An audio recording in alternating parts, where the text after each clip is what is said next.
What is going on, guys? This is Brendan Abbin coming to you with KBR Sports, the best sports podcast of your 24-hour day. I appreciate everybody joining me today for the KBR Sports Podcast. Obviously, you guys are tuning in because it is the best sports podcast of your 24-hour day. If not, you wouldn't be coming to me for some sports news and some sports conversation. Or maybe you guys just enjoy hearing the astounding sound of my voice, which I highly doubt is that. But I do appreciate you guys tuning in to the podcast today and joining me. Obviously, I always want you guys to be as a part of the conversation as possible. And if you guys have any feedback, definitely let me know. I always want to hear about what you guys think about different things I'm talking about, and which I always say, make sure you guys follow and subscribe to the KBR Sports Podcast on Rabble TV, Spreaker, YouTube, SoundCloud, and iTunes.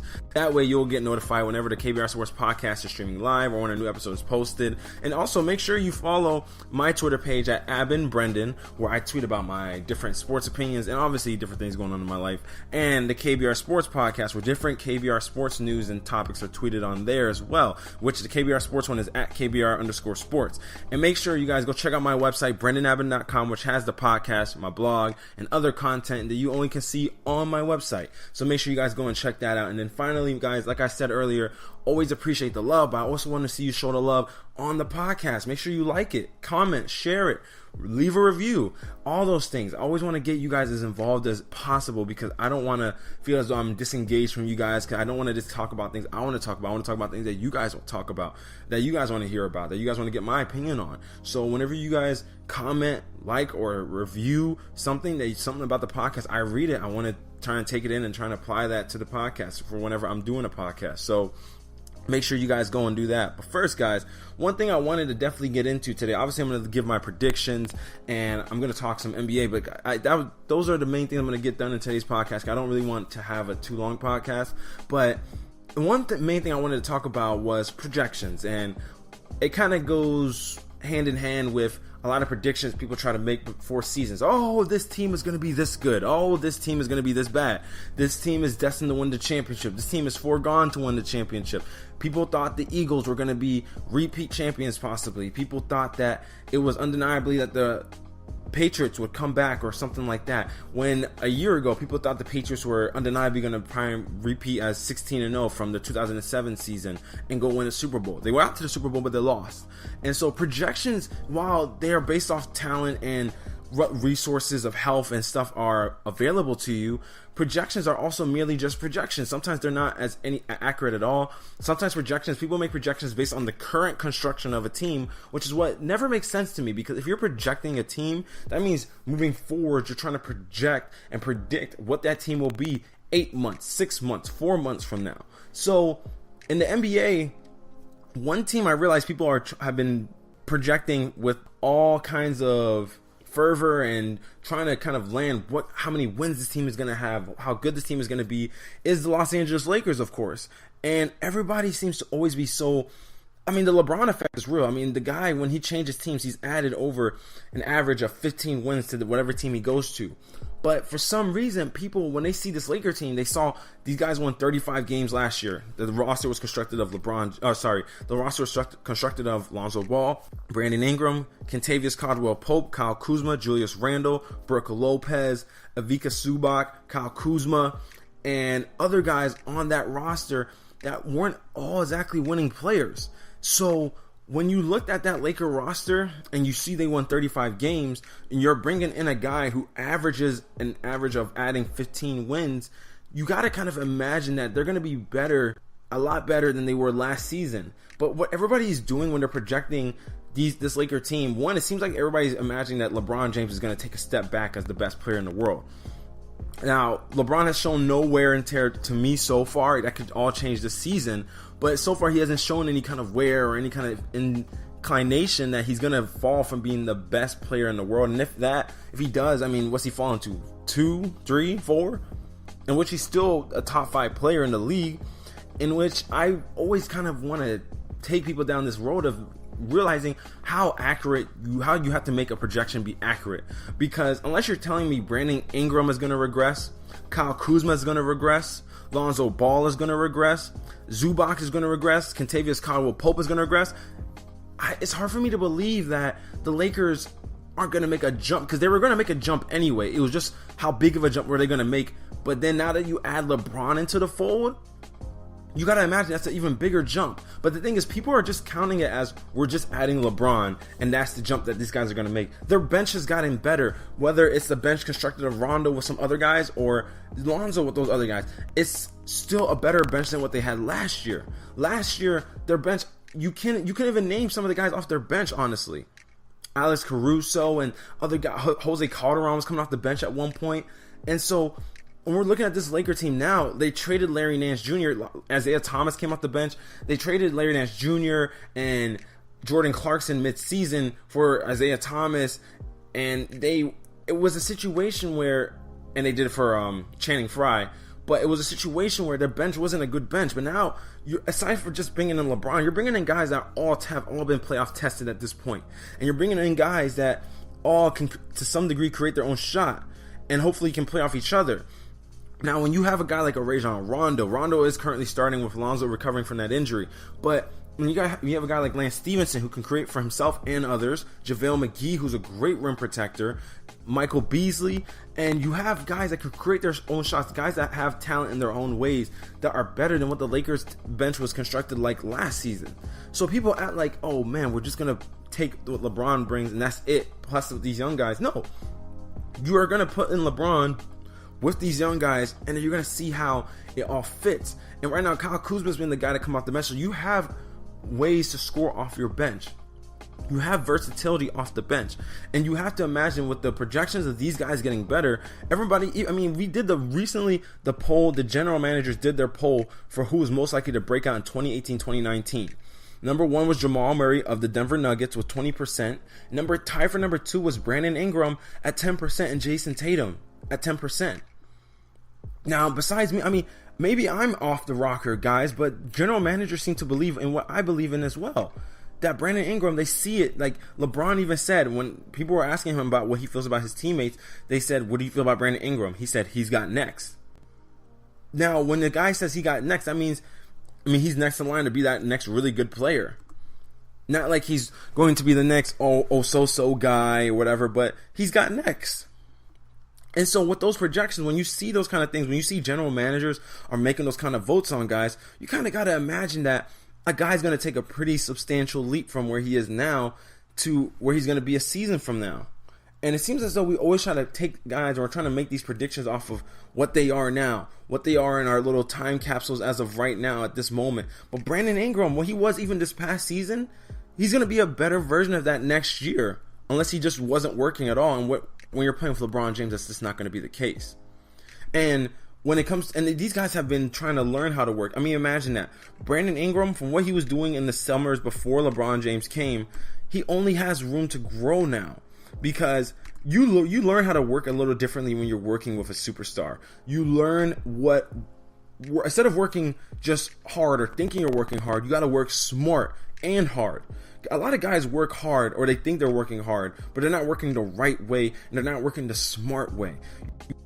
Make sure you're applying all those things. Brandon Ingram's going to learn different little methods and things he can do to score better from LeBron, from watching film, how LeBron watches tape. I mean, think about it. Look at Brandon Ingram's rookie year. He averaged 9.4 points, 2.1 assists, 4 rebounds, shot 40% from the field, 29.4% from three-point range, and shot 62% from the free throw line. Look at his sophomore season. Averaged 16 points, averages 3.9 assists, 5.3 rebounds, shot 47%, and shot 39% from 3, and shot 68% from the free throw line. So the guy has improved literally every season he's played. I mean, only 2 seasons, but he's improved each season. And those are big jumps. Now, his field goal, the amount of field goals he took 8.7 field goal attempts in his rookie year. Next season, he took 12.9. So that kind of weighs, and he's way more efficient in terms of the amount of makes he's making. He's not taking double the shots, but he's doubled the makes. He averaged 3.5 field goal makes in his rookie year. Now he averages 6.1. So he's literally doubled his makes. So the guy's gotten improved each and every year. Guys are noting Kyle Kuzma, his body's bigger. He's looking like he's getting more into his grown man body instead of his young teenage body. He's going into that grown man body. So when you're seeing that these guys are all getting better and better, when you're projecting that they're going to be 40 wins, low 40s, might not make the playoffs, it just seems so disingenuous. It seems like you're trying to kind of come off as, oh, the Lakers aren't going to be so good or whatever. And I mean, aside from Miami, LeBron had to learn how to play with all those guys. And this is kind of a credit to what Draymond Green was talking about when he was saying he didn't feel as though LeBron became LeBron until after the first title he won, or after he went when he went back to Cleveland and lost to them in the finals. He didn't feel like LeBron was LeBron until he went and did that, or until he went back to Cleveland, where he knew, I'm that dude and I can go win anywhere. Because it was different. People trying to say this is going to be like the first year in Miami. No, I think it's going to be still a little different, because the first year in Miami, LeBron and Wade, even though most people probably would say LeBron was the better player, it wasn't a clear-cut thing. People still were taking Dwayne Wade over LeBron, and LeBron and Dwayne had that kind of respect for each other, where LeBron would succeed sometimes some of his play to Dwayne, and it was kind of push and pull. Not that it was ever controversial or anything, but it was a push and pull kind of thing in terms of whose team it was, who were we running the offense through, who's going to take the last, all those kind of things. And you saw that it kind of affected their offense. Their offense became stagnant at times. It was a little bit indecisive, and they just weren't able to gel. But then once Dwayne Wade gave the reins over to LeBron, and it became clear cut it was LeBron's team and LeBron was the guy, the team reached its full potential.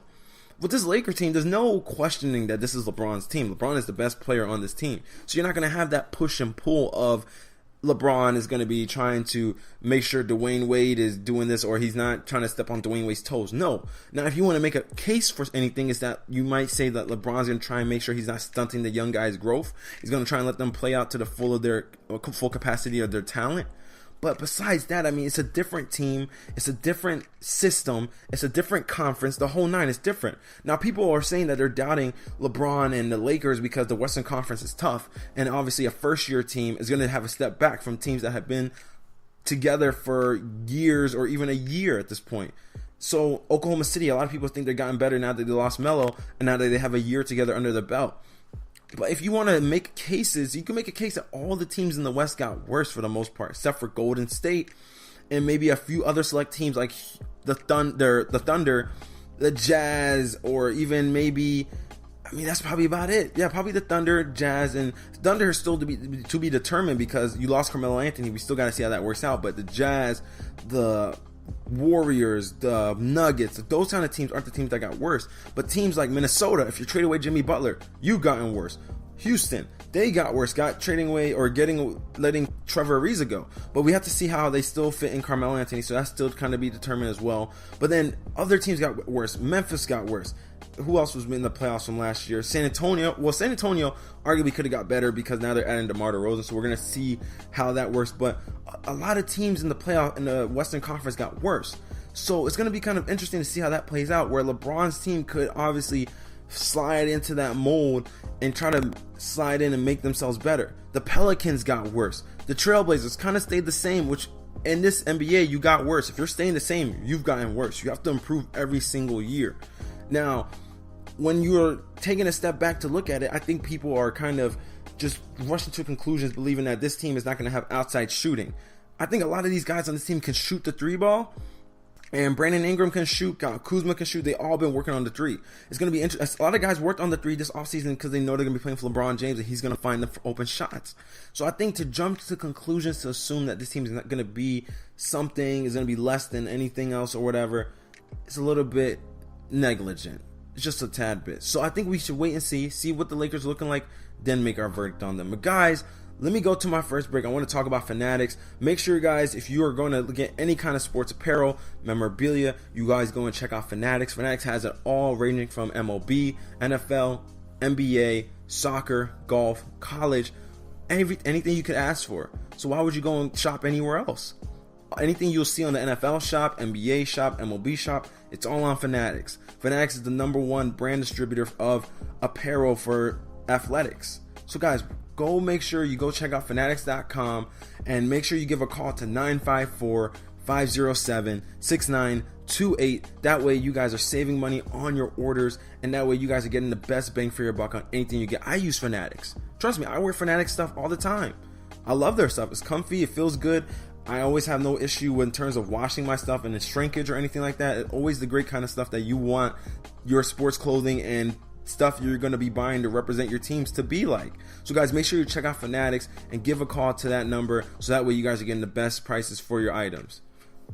Alright guys, so for the next topic, you already know we got to hit these predictions for the upcoming games of the NFL Week 5. And obviously right now, last week I had a winning record. I pulled out most of the games. I think I picked 10 of the games that were going on last week correctly. After I realized I had a winning record in it, and that was a win for me last week, I was like, okay, to hell with it. I chalked it up as a win for myself. So now this week, I'm trying to go in for obviously trying to keep the streak going. I think I lost the week before last, so I'm definitely trying to keep up the winning streak this go around. Obviously you got to start with one to make a streak happen, but guys, to help me make the picks this week, obviously I got to do a little throwback action. It's Thursday, so I got to do a little throwback action for the one time, bring back my old co-host Rashad Pennell. Rashad, what is going on, Brody? How you doing, bro? Man, it's an honor to be here again, man. Just the old days, right? Bro, a throwback for the one time. See, I got the applause going for you and everything, but don't you feel special? I appreciate that. I do, man. I appreciate that, man. You know what I'm saying? Like, dang, bro. The people hear Nigel. They hear Nigel whenever he's on. The APB still out for Nigel, but I'm saying whenever I got Nigel on, people are like, "Oh snap, yeah, Nigel's back, Nigel's back." But Rashad ain't been around, bro. What's been going on? Why have you been so absent? Hey, man, just making moves, man. Just developing my career some way. We both going out here, but I'm keeping the sports alive down here while you got it going over there, man. So don't worry, I'll start up to date with you. We're good to go. Hey, bro, I ain't mad at you. If you grinding, you grinding. I'm not mad at you. I'm not mad at you at all. But Rashad, let me start off the pick. I'm gonna be a polite host. I'm gonna let you make the first pick. Okay, so we got Colts and Patriots tonight, and the line is the Patriots are 11-point favorites. That's strong. That's strong, bro. I'm not going that people are picking that. For anybody that don't know, you don't know lines and stuff like 11 points is a lot. And so to be minus 11 favorites and the over under is 50 points. So the game is going to be in Foxborough. So how do you see this game going, Rashad? What do you think is going to happen? So it's interesting that you asked that because this is the return of Julian Edelman. So, and you're in Foxborough. He's on my fantasy Tom team. Brady not playing the best as he's been playing. He has something to prove. So bringing back Julian Edelman, getting back his number one weapon outside of Gronk, it's hard to pick against that team, man. It's very hard. I know the Colts have had some upsetting losses this year, but this is just one of those games where I don't see the Colts pulling this out, man. I just see the Patriots just dominating this thing. Julian Edelman having a big return. All Patriots all the way. What's your score? See. Here we go. See. Oh man, that moment. You know when you about to lie to somebody and you need a moment to think. See what happened was what I wanted to do. I want to be respectful for the Colts, man. I want to be respectful. I want to say it's going to be a good game, but it's not, man. It's not. Sheesh. So I got 35-21, man. No. Let's be 35-24. I give them extra field goal. Extra field goal. See, I pretty much agree with you on most of your points on the Colts and stuff, and I still feel as though Andrew Luck is still bouncing back because I think even though everybody has seen Adrian Peterson come back from his ACL injury and stuff like that, people always assume now everybody's going to bounce back from injury in the manner that Adrian Peterson did. But even Adrian Peterson, I mean, that dude's an anomaly. He's a complete anomaly. And then with Andrew Luck's shoulder, the injury, I've seen him still be getting into a groove. I haven't seen him start having Andrew Luck-esque kind of performances. And Foxborough is just a tough place to try and expect him to have one of those kind of performances. So I'm going to go with the Patriots too. I'm going to pick the score. The Patriots just haven't been scoring a lot of points this season, man. I don't know. Maybe. What? If you think about it, though, I mean, you get his number two weapon, number one, however you want to look at it, outside of Gronk. He gets him back. Also, you got to think, Andrew Luck is without T.Y. Hilton. So that offense is going to drop in huge productivity, which means New England is also going to get a lot of great field position. So you got to look at it that way too. Well, then, with that being said, I guess I would essentially bear out the score to be, man, honestly, you give the Colts a lot more respect than I'm about to give them. I'm probably going to have the score being 14-28. Man, 14 points? 14. That's all you can give Andrew Luck? That's all Andrew Luck showed me he can give me. Andrew Luck ain't showing me much, man. That's all he's showing me he can give me. So I'm not gonna oversell Andrew Luck. I need the quarterback to match the name, if that makes sense. Like, it sounds like it's Andrew Luck, but it's not really Andrew Luck. Like, he's not playing like Andrew Luck. He's playing like Andrew Luck. No, I can completely understand that. That probably, goes to your record too. Yeah, bro. Okay, so the next game, Titans and Bills. Shout out to Rudy on this one. Rudy actually got upset with me because I had some things to say about the Titans on the last podcast, but I was just keeping it real. I had to keep it real on the last podcast, man. Titans 3-1, and they're 1-1 at home or away. And this game is on the road in Buffalo. So who do you have in this game, Rashad? The Titans are -5-point favorites, and the over/under is 39. I got the Titans, man. That defense stepped up this year. That defense is playing something serious. Mariota each week is getting more recovered from his injury. Getting more accuracy. I just see, and then Davis, man. Corey Davis is having a year. So I see Titans, man. I see the Titans with this one. Well, for all those who naturally listen to this podcast, you guys already know who my pick is because I said it from the day one of the start of the NFL season. I'm never picking the Bills to win anything. If anything, the Bills are going 1-15. I've said it. I'm going to keep saying it. The Buffalo Bills are giving me no reason to prove to me that they can win anything. I said that Minnesota had a bad week when they lost to the Bills. The Bills are trash. They're sorry. They're dumpster fire. Everything. There's nothing good about the Bills except for the fact that they got a good running back. And guess what? That guy can't stay on the field. So there's nothing good about the Bills that I deserve to give them any kind of recognition. The only thing they got is a running back that stays off the field and a wide receiver that talks about his old quarterback and can't even get no balls in his new place. So I'm going with the Titans. I'm going to have them winning. How much respect should I show the Bills today, Rashad? How much respect? How much? It's the Bills, man. You can't show them no respect, man. They're horrible. I'm gonna pick it 9-18. Okay. 9-18. They might score one touchdown, and then they're probably gonna get a field goal. Watch them miss the extra kick because that's the thing the Bills would do. So that's Bills. Yeah, that's such a Bills thing to do. So I'll probably pick it like that. Okay, Dolphins and the Bengals. Man, those teams are both playing very well, man. Joe Mixon comes back from injury as well. He's on my fantasy team too. When he was on the field, man, that Cincinnati team was electric, man. They had the passing game, man. They had the run game. It's kind of hard to pick against that Cincinnati team when their team's healthy. So I got Cincinnati winning that one. They are -5.5-point favorites, and the game is in Cincinnati. So I think I would agree with you. I feel as though Miami has kind of, even though they're 3-1, I feel like it's kind of been a bit of a fluky 3-1. And in that case, I don't really believe in Miami fully. I mean, they did just wet the bed too much against the Patriots last week. I mean, there's a difference between just losing a game and then just getting destroyed. Like, they got pillaged. It was so bad. I just was so appalled. I was like, you guys are 3-0. Everybody, your fans, everybody, I mean, I know the game was in Foxborough, but everybody has so much energy about Miami, and then they just go out and just wet the bed like that. So that was bad. But okay, next game, Ravens and Browns. Baltimore, 3-point favorites. It's going to be in Cleveland. Who you got, Rashad? See, this is a good one right here, man. You got the Browns, you got the Ravens, man. Ravens defense is looking strong, but Baker Mayfield is putting up points. That's all that matters. There's going to be points this game. Baker Mayfield and the Browns get that win. You know who else he's putting up? Them turnovers, because that man had 4 last game. So I'm going to go with the Ravens. Boy, this man was turning the ball over. Ravens, to me, better team, flowing better. They obviously have been, I mean, aside from that one loss, I think it was 2 weeks ago, they've been playing at a high level. So I'm going to go with the Ravens. I think I'm going to pick them to win it. I'll pick them to win it 30-27. 30-21. I'll take the Ravens. Okay, the next game is the Packers and the Lions. Detroit is a minus 1 point favorite. The game is in Detroit. Detroit is favored to win a game? Why? Wow. Oh, no. They gave up so many points to the Cowboys. Aaron Rodgers about to destroy them. Green Bay next game.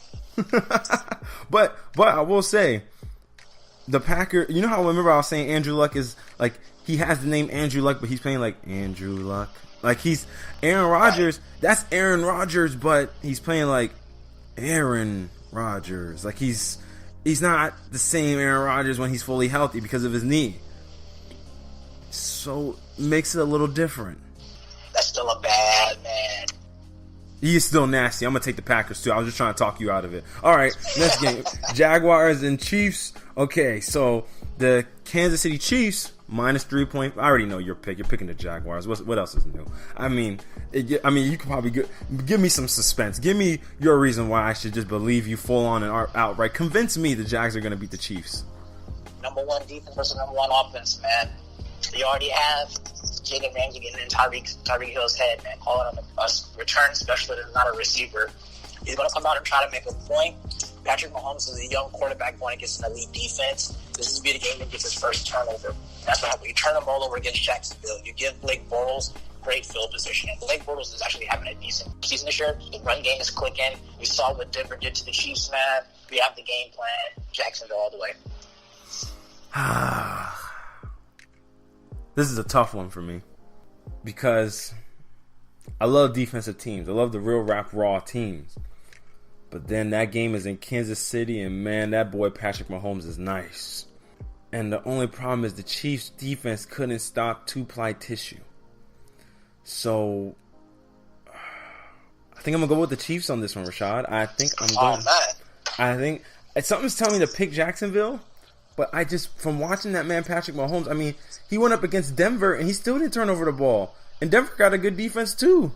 Denver's not soft. They're not scrubs. And so, Denver ain't no Jacksonville. They're not Jacksonville, but, man, he had Von Miller coming after him. Chris Harris is on the outside. I mean, they got guys in Denver. And he was still able to, it wasn't gutting them up the same way he's been doing every other team. But he was doing enough just to keep his team in it. So I think I'm going to roll with Kansas City. We'll see how that pans out over the weekend. Let's see. Oh, breaking news. Kyrie Irving plans to re-sign with the Boston Celtics. What do you look at that? Oh, wow. Recommitting. There you go, Kyrie. Major decisions for a team that he knows is going to run the East.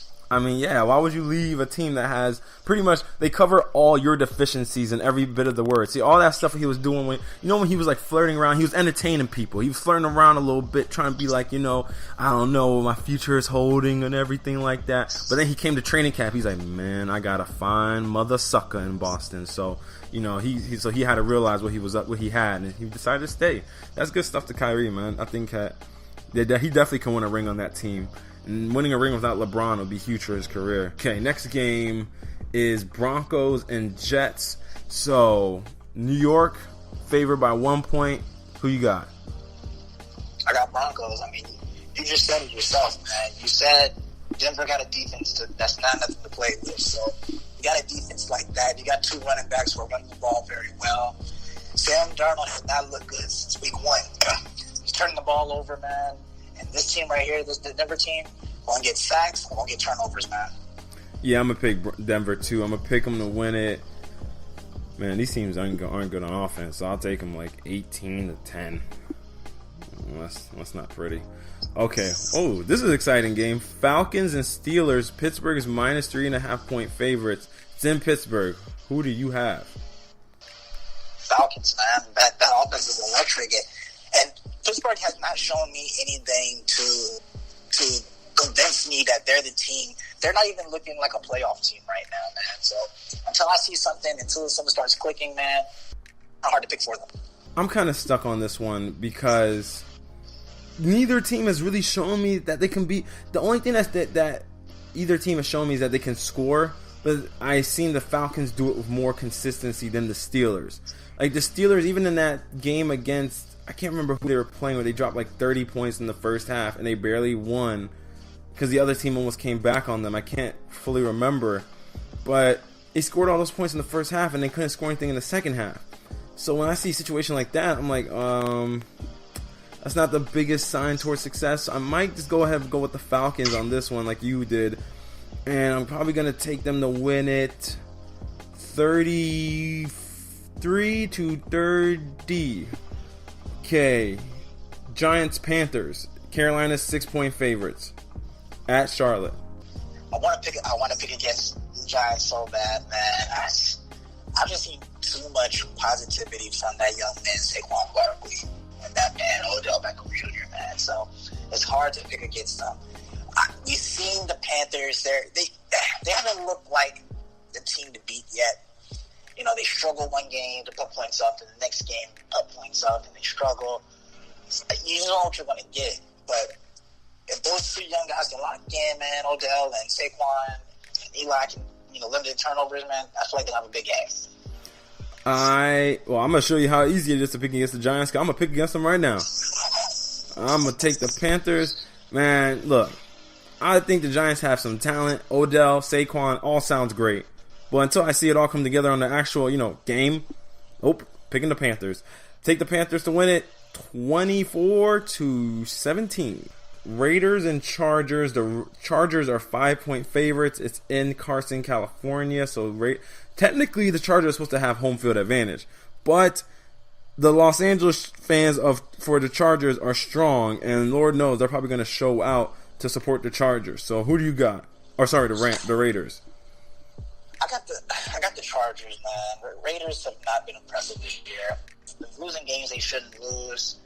And I feel like that's going to be the situation here.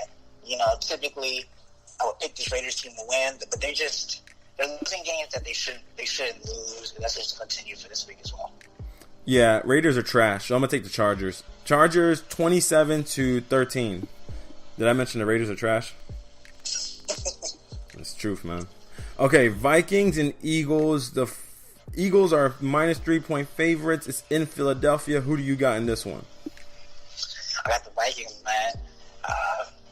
Outside of that one game, the Bills, they look really good. So I got Vikings, man. Eagles found it. They ain't put it together yet. They're not the team to beat in the NFC East. I got the Vikings. I'm going to pick the Vikings, too. Like you said, they had that one bad game where they lost to the freaking Bills.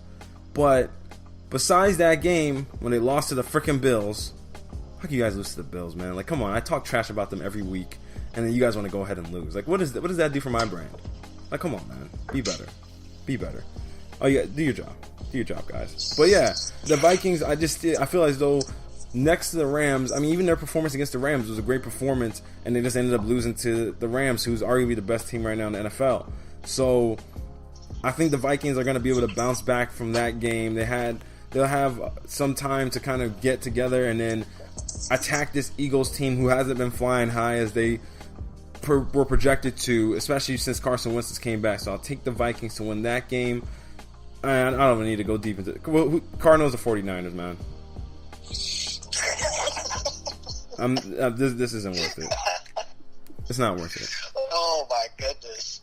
Wow, can I flip a coin? I mean, I know. I'll choose for you, 49ers.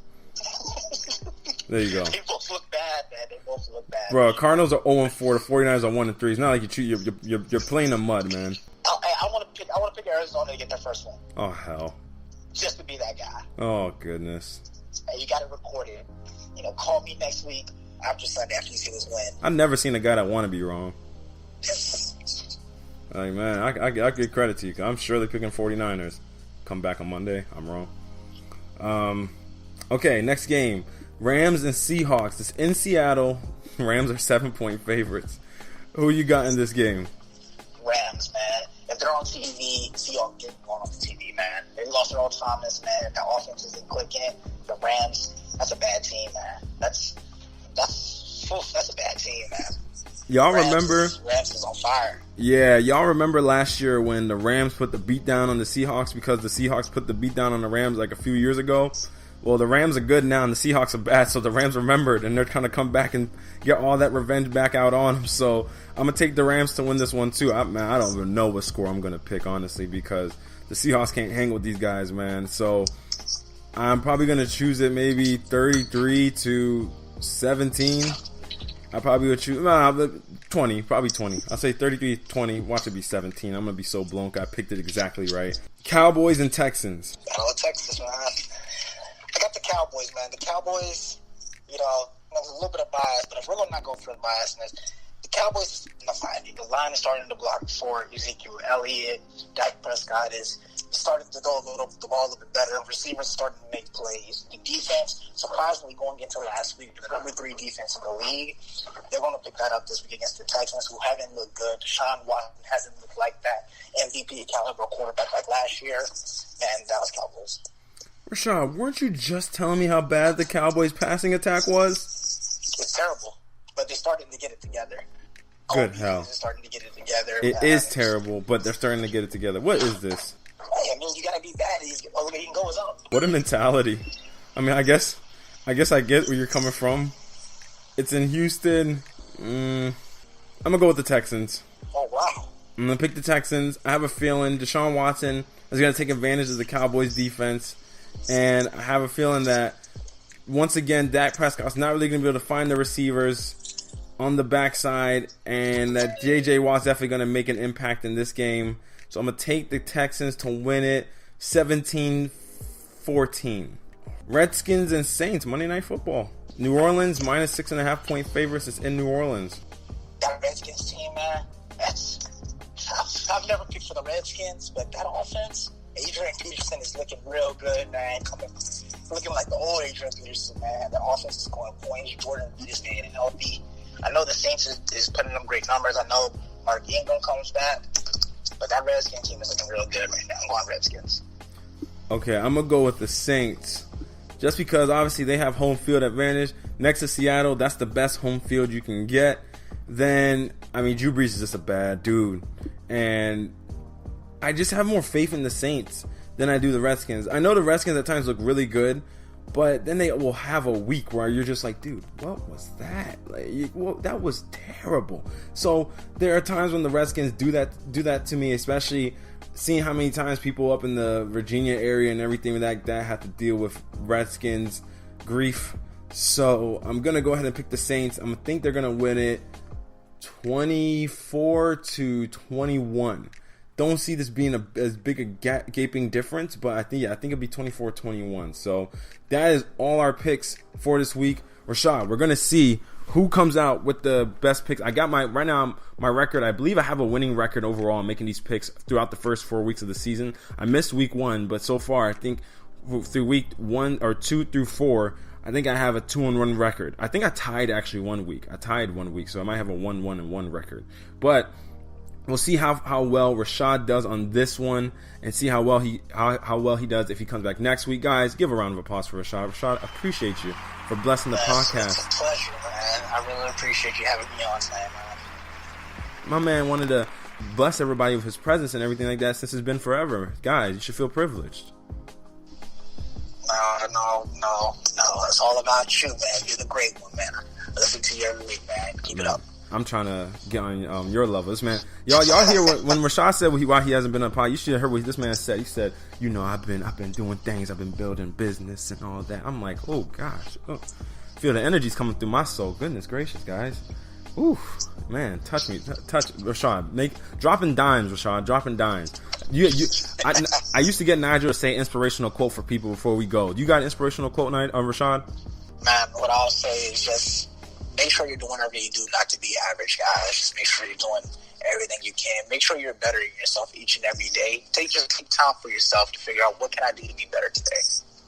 Awesome, man. Awesome. Guys, that's going to wrap it up for this week's episode of the KBR Sports Podcast. Remember, you guys can follow the KBR Sports Podcast on Rabble TV, Spreaker, YouTube, iTunes, and SoundCloud. That way you'll get notifications whenever the podcast is streaming live or when a new episode is posted. And also make sure you guys follow the KBR Sports Twitter page at KBR_sports, as well as my own Twitter page at Abin Brendan, where I tweet different stuff about sports and my own personal life, of course. And also make sure you guys go and check out my new website, BrendanAbin.com, where I got my episodes of my podcast up there, the blog, and other things you guys can also check up on there. So go and check out BrendanAbin.com. And finally, y'all, please And most importantly, make sure you comment, like, and share the KBR Sports Podcast. Every bit of support always means the most to me in the world. And I always want to get you guys feedback on anything I'm talking about on this podcast. So, guys, until next time, I'm out.